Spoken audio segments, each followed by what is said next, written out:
The Dallas Mavericks stay alive. They win game 4. We get another game of the NBA Finals. Are you really excited, though? Yeah, I didn't want the season to come to an end. Neither did I, but there's so much of this that just felt like, get it over with. And I say that, no offense to the Mavericks fans, who I'm sure out there right now are feeling hope. And like, of course there's a way. I would have felt like that if they had taken care of business in game 3. And that's why I'm just kind of like, okay, isn't it still going to happen? Isn't this team still going to come out super dominant? Yes. Great bounce back, though, in this game 4. One game at a time. All right. We start with tonight. And look, they dominated in every facet of the game. Yes. 122 to 84. They led by as many as 48 points in this game. But we have to start with Luka. If we're going to talk about what Luka did not do last game, how disappointed everyone was with him, he had to hear that noise for a couple of days. Yes, he did. And you're always fascinated by how the great ones can respond. When you see Luka playing great, not complaining, but then playing great also has to do with what he's doing on both ends of the floor. And I think Mike Breen said exactly this. He goes, Luka's probably never going to be on an all defensive team. But when you are seeing that defensive effort that you know he is capable of playing with, it helps the entire team. It helps his play. And that's what you saw tonight. And that's why when we talked about what went down in game 3, as Carlin the dog makes some noise in the background, he's getting amped up. Because that was something we saw from Luka throughout this playoff run for Dallas. Yep. Not saying a lockdown guy, but someone that can get into a defensive stance, use his physicality, use his body, get his hand on a ball. He had 3 steals in this one.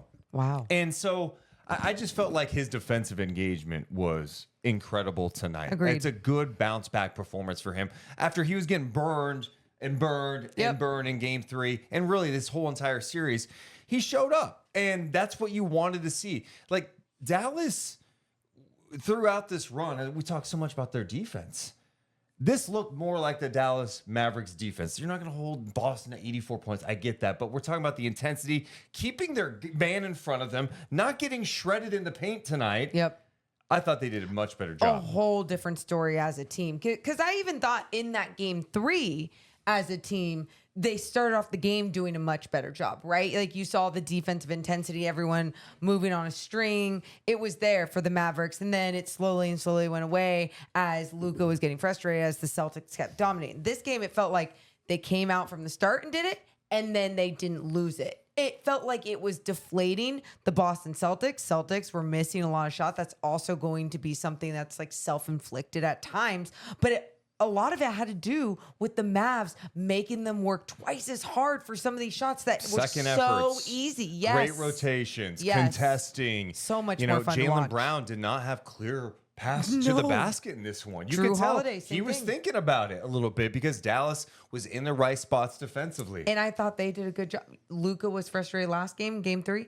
Jason Tatum looked like he was frustrated tonight. And I don't blame him for being frustrated. I think the officials missed some physical calls on him, but you got to play through it. It's the NBA Finals, and that's exactly what the same thing that we said about Luka, Jason Tatum, same thing tonight. It's not why they lost the game, but it was just something, it was noted. It's like, try and get in his head if you can.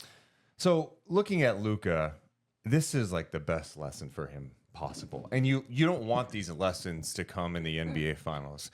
Because as I was watching the game, I'm like, man, Luka, if you had the mentality you had tonight in game 3, it's probably 2-2 headed back to Boston right now. Yes. Okay, it did not happen. You move on.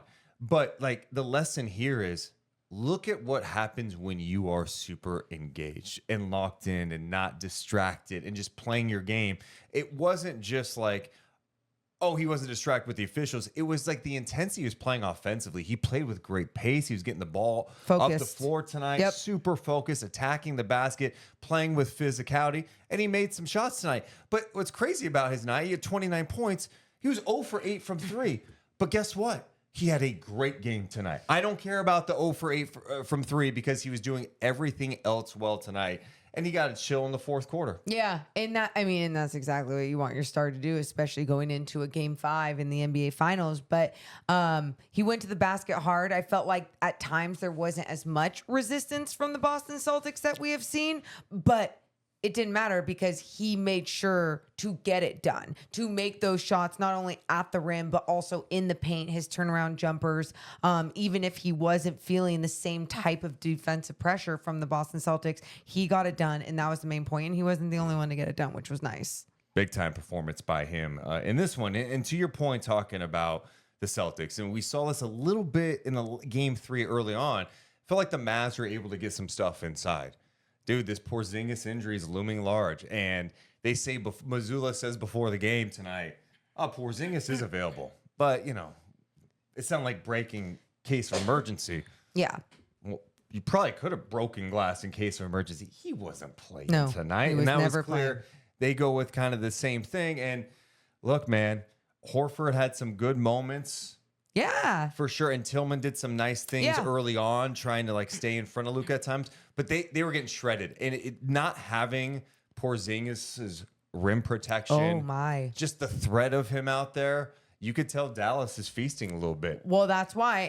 Look at the last 2 games without Porzingis. That's why you saw more of a game last game. If anything, that's why Luka took so much shit, because it was like they were that close and they needed their star. And then this game, you saw a dominant performance because they made sure to attack the paint, get to the basket, score in the paint, because there was no Porzingis protecting the rim.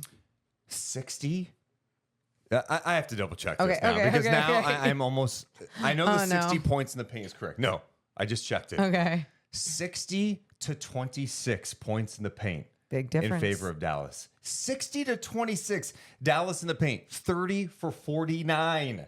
30 for 49. Boston was 13 of 33 in the paint tonight. Yep.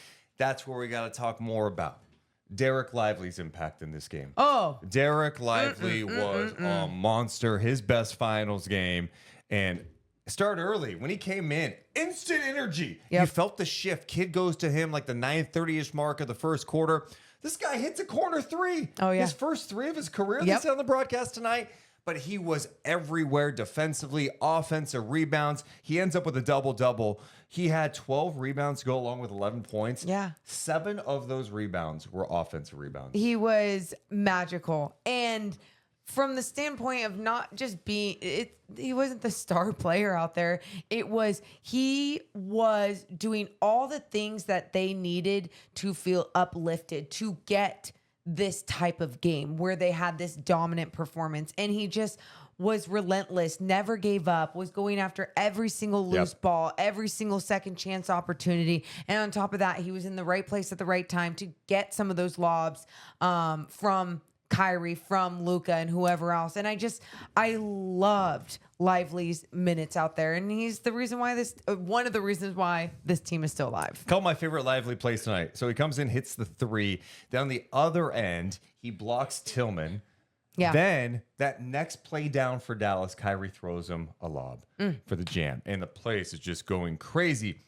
And then you had early in the third quarter.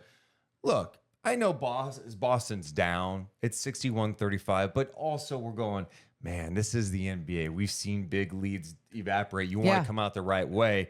He comes in the second half. It was a Luka pushing, finding Gafford, and Gafford with a brilliant pass to the corner to Exum, hits a 3, timeout. They review it, ends up not being a 3 for Exum. But it was that type of play, and it just seemed like instant energy from this rookie who I'm just honestly amazed by in a lot of ways, because he's been thrust into important minutes throughout the playoffs and in the finals. And like the guy's best friend, his mom died. He lived with her. Yep. And I know that's been talked about, but I'm so like, the grieving process. Oh, I can't say the thing that you said to me the other day. I know this has nothing to do with the game, but this to me is just such a point, and that's like, I was making the point to Morgan just about, I just hope, because right now he's got all the good distractions. Like he's playing in the NBA Finals. He's around his teammates and coaches, and it's basketball. Got to prepare. Just keeping yourself busy. And I go, man, I just hope he's got the support system after the season because it's going to be a hard crash for him. And this is not an easy thing when you lose someone like that. I've seen people grieve during a time of when they have so much going on. You saw that happen with me and my grandma. And it's truly, and it's just like you continue the marathon, and then when everything stops, and then you can process everything. It's like you need to make sure you have a supporting cast, and I just hope that this guy who just brings so much joy to the game, on the floor, to his team, that people have his back when everything is over this season. He ends up playing in this game 22 minutes, and I just felt like he was a major impact out there. I loved what he brought. Well, I feel like with Dallas too, and I said this to you during. I know where you're going. That it just felt like the other guys, the bench. I mean, everyone doing, contributing, and you, of course, you need Luka and Kyrie to be the ones that are being the stars, to being dominant out there. You need PJ Washington to knock down some threes, whatever. But when you have Exum, when you have even Kleba just making some shots, playing with a different type of energy, like we're not going to lose tonight, that's what you got from your bench. I thought the others were really good. And PJ Washington got into foul trouble. He ends up not playing a lot of minutes in this one because of that, and then they rested him. But he hits a couple of threes out there. Just good energy. You're right about Dante Exum. I felt like he brought some physicality out there tonight. I thought Josh Green just making the hustle plays, just the winning plays out there. You know, if you're going to be out there and you play 18 minutes, you get 5 rebounds. Dive on the floor. Yeah. Kleba, he shot a 3 and made it. And that was big maybe for his confidence going forward. Kid decided he was going to go with a different look. He wasn't going to mess around and play Hardaway. He did, of course, end up playing Hardaway, you know, when this game was a blowout. Same with Jay and Hardy. By the way, Hardaway scores 15 points. I know. Maybe that does something for his confidence. I don't know. But no, it was just interesting to see those type of adjustments. And Dallas, like, look, that's how you should play a finals game. Desperate. You have to be desperate. You're at home. You're not trying to get swept. No. That's embarrassing, especially with what happened in game 3. And they came out and responded in a big time way. A huge credit to Kid and the Mavs for fighting. I shouldn't be so quick to say, like I did in the beginning of this clip, just about how, hey, you know, like, get it over with. It feels like no matter what, the Celtics are going to win this series.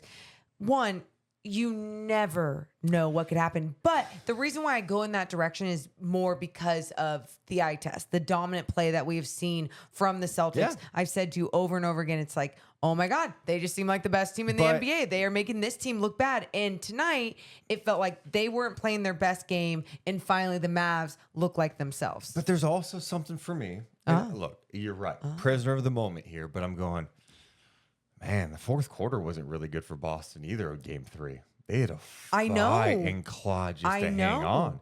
Like, did Dallas start to figure something out? Did they wake up in a certain way? And even if Porzingis is back for game 5, that's a swing. That's a swing here. I'm sorry. Is Porzingis being out has changed everything? It's a swing, Deuce, but you're going to tell me that he suited up tonight and couldn't go, that if he could play in game 5, you're really going to expect what we saw from him? I'm going to be honest, my real theory on why Porzingis was like, what's your theory? In warm-ups tonight. Love a good theory. They were like, if they won, they wanted him to be in uniform and feel good about it. And maybe they get him. You shove on a hat and a t-shirt. I don't know. That was my theory. Because I'm like, this guy's, is he really going to try to play out there? And maybe I guess they don't play game 5 until Monday in Boston. So maybe with treatment, he's able to give it a go. Look, I even felt like Boston early on in this game, they missed so many threes that were great looks. I mean, Pritchard had one that in and out. White had one. I mean, there were so many great looks that they missed. Yep. At the rim. It just ballooned because all of a sudden Boston's missing, or Dallas is getting stops, and then Dallas is playing free. They're knocking down shots. They're getting out in transition. And we saw in that Pacers series, when the Indiana Pacers can get out and go off Celtics misses, it can be problematic at times. And you saw that tonight. There were just some really fun plays. There were. It was like, for such a blowout, I think what was fun about this one was just seeing the Mavs stay alive because, one, we get more basketball. And not only one, we get more basketball, I do believe, and maybe this is just my hopes, but I do believe that we will see a game that is closer to what we saw in game 3. And that is competitive basketball. Yeah. That is a team that has the finals right there, dangling in front of them on their home floor. Can they get it done? And then the Mavs being like, we've gone this far. Let's keep going. So, yeah. And I think for me, looking with Luka, I didn't want this to be like, hey, he doesn't have a good game 4. They get swept out. And then, he's getting buried all off season. I wanted him to respond quickly. Yes, like yes. I was amazed that they had him do a sit down with Malika Andrews yesterday. yeah. And asking all the tough questions about what happened in game 3. And so to see him respond in this way, like people have to remember he's still a young player in this league. 25? Like, Yes, yeah. he's 25 years old, okay? Or And there's you doing obviously at a lot of 25. pressure on him because he's in the spot Yeah. and he's had some great individual accolades and now he's trying to win one. But like game 3 Yeah. could be the turning point of his career. Even if they lose this series, if that just like hits a switch where it's like, this is what I have to do to win a championship. I have to be this locked in all the time. I have to be conditioned. I have to not lose my cool all the time with officials. I have to be locked in defensively. I have to take care of my body. And to be able to make an in-series adjustment like that and reflect quickly and get your shit together, I mean, bravo to him. He's capable of it. And this is an that's- example tonight. Yeah. And I think when you look at the Celtics and everything that they did or did not do tonight, I think a lot of missed shots were super deflating. But again, I want to make sure I'm giving love to the Mavs defense because I thought the intensity of it also brought something else. My question to you, I kind of talked to you about this at the end of the game. With the finals, the championship right there. You know that T-shirts are in the back. You know that champagne on ice. They is got on the trophy ice. All the ready to things. go. Do you think like something with that also brought a different type of game, a different type of demeanor mentality to the Celtics team where they need to snap out of it and like buckle the F up? I think it's really hard to beat a team 4 times in a row. And the same in the best series. league in the world, It's yes. just, and we said after game 3, I think we were talking about like, hey, do you think it's over? Like, is it going to be over in game 4? Yeah. And it's like, it's hard because when you have great players like Luka and Kyrie, Yeah. you want to give them the benefit of like, hey, they could step up and have a big game and show up. And that's what happened tonight. So I don't think it's a thing where Boston like overlooked Dallas tonight. Dallas turned their intensity up. Everyone who was in that game to level 100. And Boston didn't match that intensity all the way. And I mean, you just look at, we mentioned points in paint, 60 to 26. Yeah. Rebounding, 52 to 31. Rebounding. You want second chance points? 16 to 2 in favor of Dallas. They got shredded. Rebounding was huge, and it was huge from the start. Yeah. So you look at every angle of what was deflating for the Boston Celtics. Them missing shots, sure, but Dallas doing a fantastic job on all those effort plays, getting the extra rebound, getting the second chance opportunities. But I also think the way that not only Luka driving into the paint, but we gave love to all the others. We didn't give enough love really quick to Kyrie because another game where he was driving to the basket, scoring in the paint at the 1 of 6 from 3-point land, right? So it's not like he was just knocking down all his threes, feeling good. It was, he was scoring in the paint. He was being aggressive. He was finding his teammates. It's exactly what you want to see from him. Kyrie had 21 points in this game. 18 of the points came in the paint. There he was you go. 9 of 11 in the paint tonight. There you go. He had 21 points in the paint.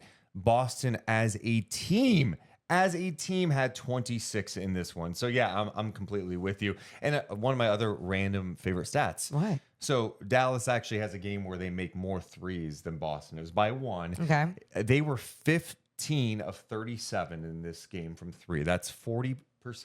Okay. Great figure. Boston 14 of 41, 34%.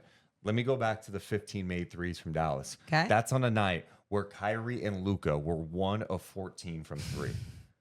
So that it goes back to what you were saying. All right, the other ones, PJ hitting a couple, Derrick Jones Jr. finally hitting one. You know, but like Luka and Kyrie driving to the paint and finding Yep. others, and getting 6 assists, 5 assists. It's again what it creates and how it Excellent shifts. hit 2 tonight. And that. Gave me flashbacks against Sacramento. And how it shifts the Celtics defense from left to right and makes them have to think twice. Do we help on Luka in the paint? Do we collapse here? Or do we run out and, allow others to just make those shots? And that's what was going on tonight. Yeah, it's going to be interesting. Obviously you're going back to Boston. It's going to be the tough. crowd's going to be crazy. Oh, This yeah. is not going to be easy. And everyone wants to jump like, oh, could they be the Mavs be the first team to rally back from a 3-0 series deficit? You know what I say about that? Don't worry about that. Oh. You just win the next game. That's a good point. Your whole mission now we can is worry about that. going That's fun. It's never been done. Okay. Yeah. But that's the thing about sports. At some point, it's going to happen. At some point. There was a time where teams who were up 3-1 in the finals didn't lose until the Warriors lost to the Cavs, right? Yeah. Who could forget OKC with a 3-1 series lead in the Western Conference Finals against the Golden State Warriors? And the Warriors came back and won that series, eventually led the KD going to the Warriors after that. Weird shit happens in sports. If you never know, wouldn't bet on it. If I'm a Mavs fan, though, it's like I know if the team that I root for was in this situation, I would feel just so high on life tonight. And I'd be like, there's a chance it can happen. Like, let's go. Just a couple more. How many more would that be? 3 more? Yeah. Yeah, 3 more. There's 3 more. You only have to 3 win more a wins. game 5 in Boston, a game 6 at home, and then go back to Boston Holy for game shit. 7 to win. But Yeah. no, I mean, You look, never know. You never know. Things can get interesting. Yep. I mean, even Boston, they've had big leads in series, and they've had to go. Wasn't it against Miami where they're up 3-0 and it went to a game 7? So like, it can get a little tight. It can get a little tight. Yeah, you either take care of your shit, make your adjustments. I'm sure Missoula will have a lot to say to this team. And if you're Dallas, you know what's up. The level of fight has to absolutely be there for Boston. And Dallas is not going to have the home crowd to feed off of. Like, that they're on the road again. It's going to be a tough environment. For Kyrie, can he get it going in Boston, right? Yep. It didn't have good games at all in those 2 games there. Can he get it going there? And for the Mavs, it's just, can you have that same level of defensive intensity and bring it and push the pace constantly? Be the aggressor. Boston's going to hit more shots in game 5. Like, it's just bound to happen, right? They're gonna knock down some shots. I imagine it'll be a much closer game. Maybe we'll get a really competitive game for game 5. Well, that's what I want. Well, let us know in the comments what you think about this. Do you give the Mavs a puncher's chance? Can they get back in this series? Or are you going, dude, Boston's going home and they're cleaning this one up? Let us know in the comments below. Hit the thumbs up and subscribe. Deuce and Mo, Deuce and Mo, Deuce and Mo. They tell you what they know. Deuce and Mo, Deuce and Mo, Deuce and Mo.